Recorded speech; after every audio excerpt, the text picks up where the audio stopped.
Hello friends, आप सभी का मेरे यूट्यूब चैनल पर स्वागत है। आज मैं आपको केदारनाथ धाम की कथा सुनाऊंगी। सावन का महीना चल रहा है, ऐसे में अधिक से अधिक लोग भगवान शिव के बारे में जानने के इच्छुक रहते हैं। बहुत से शिव भक्त भगवान शिव से जुड़ी कथाएं जानने के बारे में वो इच्छुक रहते हैं। इस समय बहुत से शिव भक्त उत्तराखंड में उपस्थित केदारनाथ धाम की यात्रा करने की तैयारी कर रहे हैं। केदारनाथ धाम से जुड़ी सभी कथाएं आपको जरूर प्रेरित करेंगी। केदारनाथ धाम एक पौराणिक हिंदू शिव मंदिर है। प्रत्येक वर्ष यहाँ लाखों की संख्या में शिव भक्त और विदेशों से भी यात्री महादेव के दर्शन करने और यहाँ की सुंदरता को निहारने के लिए आते हैं। इस स्थान की सुंदरता देखते ही बनती है। भारत के उत्तराखंड में हिमालय पर्वत पर स्थित 4 धाम के 4 मंदिरों में केदारनाथ धाम, बद्री धाम, गंगोत्री मंदिर और यमुनोत्री मंदिर शामिल है। यह बात ध्यान देने योग्य है कि भारत के 4 धाम और उत्तराखंड के 4 अलग अलग हैं। भारत के 4 धाम में उत्तर दिशा में बद्रीनाथ, पश्चिम दिशा में द्वारका, पूर्व दिशा में जगन्नाथपुरी और दक्षिण दिशा में रामेश्वर धाम शामिल है। भारत को शुरू से ही ऋषियों मुनियों का देश कहा जाता है। उत्तराखंड के केदारनाथ और बाकी के कई प्रसिद्ध हिंदू मंदिरों के स्थान पर कई ऋषि मुनियों की तपस्या स्थली माना जाता है। आज हम आपको केदारनाथ धाम से जुड़ी कुछ ऐसी कथाएं सुनाएंगे जो इस स्थान को लेकर बहुत ही प्रचलित और पौराणिक है। तो आइए जानते हैं कि इसके पीछे की केदारनाथ धाम की पौराणिक कथा, केदारनाथ ज्योतिर्लिंग की कथा, केदारनाथ से जुड़ी पांडवों की कथा और बहेलिया और नारद मुनि की कथाओं के बारे में। केदारनाथ धाम की पौराणिक कथा। केदारनाथ धाम की एक सबसे प्रचलित और पौराणिक कथा के अनुसार एक समय माता पार्वती भगवान शिव से प्रश्न करती हैं कि हे स्वामी, हमें केदारनाथ धाम के विषय से संबंधित कुछ जानकारी दीजिए।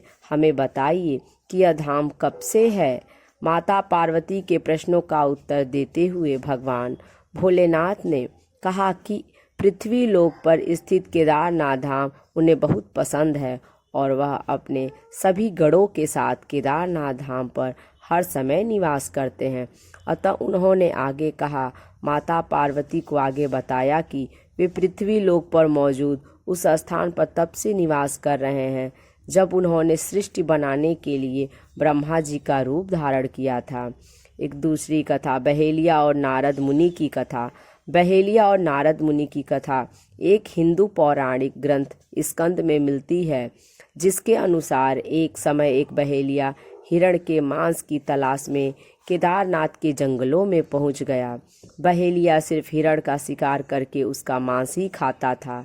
जंगल में अधिक समय हिरण के शिकार के लिए भटकने के पश्चात भी बहेलिये को हिरण नहीं दिखा। अब शाम हो गई और बहेलिया अधिक थक चुका था, अतः वह थक कर वहीं बैठ गया। अचानक से दूर से बहेलिये को कोई आता दिखा और उसने उसे हिरण समझकर अपना बाण और तीर शिकार के लिए उठा लिया। दूर से आते हुए वह नारद मुनि थे।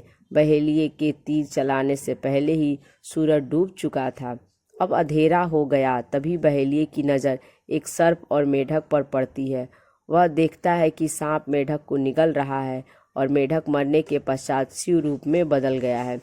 इसके साथ ही वह देखता है कि एक शेर हिरण को मार रहा है और मरने के पश्चात हिरण शिव भगवान के साथ शिवलोक जा रहा है। अब बहेलिया पूरी तरह से चकित हो चुका था। इतने में वहाँ नारद मुनि ब्रह्मा का रूप लेकर पहुँचते हैं, तो बहेलिया इन सब का कारण उनसे पूछता है। अब नारद मुनि बहेलिये को समझाते हैं कि यह स्थान भगवान शिव से संबंधित है। यहाँ पशु पक्षियों और किसी भी जीव जंतुओं को मरने के पश्चात मोक्ष की प्राप्ति होती है। अब बहेलिया भी अपने आप को लेकर चिंतित होने लगा था।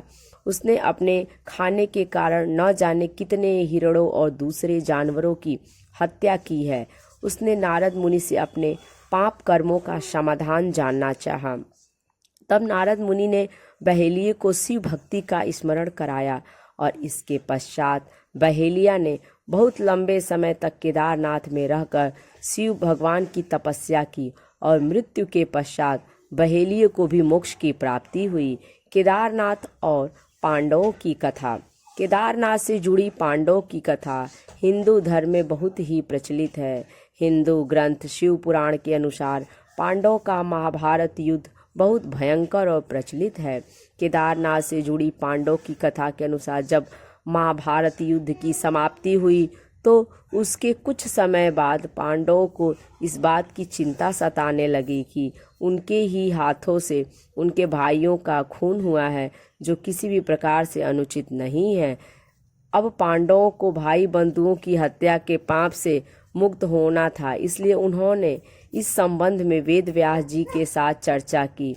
तब वेद व्यास जी ने बताया कि अपने भाइयों की हत्या का पाप बहुत बड़ा होता है और यह तभी समाप्त हो सकता है जब भगवान शिव इन्हें क्षमा करें। लेकिन भगवान शिव पांडवों से उस दौरान बिल्कुल भी खुश नहीं थे। पांडव भगवान शिव की तलाश में और विश्वनाथ जी के दर्शन के लिए काशी पहुँचे। उन्होंने दर्शन किए लेकिन भगवान शिव वहाँ प्रकट नहीं हुए। इसके पश्चात पांडव भगवान शिव की तलाश में केदारनाथ धाम की यात्रा पर चल दिए। उन्हें वहाँ पहुँचने पर जैसे ही शिव भगवान को इसकी जानकारी हुई, उन्होंने भैंस का रूप ले लिया और भैंसों के एक बड़े झुंड में शामिल हो गए। भगवान शिव को पहचानने के लिए पांडवों में से महाबलशाली भीम गुफा के आगे अपने पैरों को छोड़कर खड़े हो गए, जिससे सभी भैंस उनके पैरों के बीच से निकल कर जाने लगे। लेकिन भगवान शिव को यह मंजूर नहीं था, तो उन्होंने ऐसा नहीं किया और वहीं रुक गए, जिससे सभी पांडव भगवान शिव की पहचान करने में सफल हुए। भगवान शिव वहां से जल्दी से ही गायब होने लगते हैं, लेकिन भीम ने उन्हें पकड़ लेते हैं और उनसे अपने पापों को दूर करने की विनती करने लगते हैं। भगवान शिव पांडवों के इस दृढ़ निश्चय को देखकर प्रसन्न होते हैं और उन्हें भाई बंधुओं की हत्या के पाप से मुक्ति देते हैं।